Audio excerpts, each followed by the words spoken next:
उनीमाथि सम्पत्ति शुद्धिकरणको मुद्दा पनि चल्यो। सम्पत्तिका स्रोतहरूको विषय र त्यसको शुद्धिकरणका विषय त्यहाँ जोडिन्छ।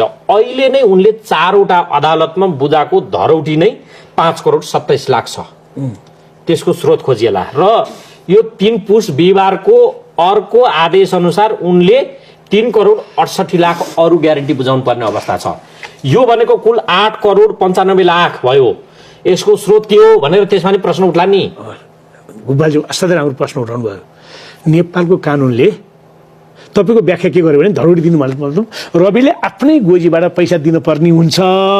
त्यो अदालतले पनि उनले कोही गोजीबाट आएको पैसाले मात्र धरौटी लाग्ने हुनाले त्यो पैसा कहाँबाट आयो भन्ने प्रश्न उठ्न सक्थ्यो।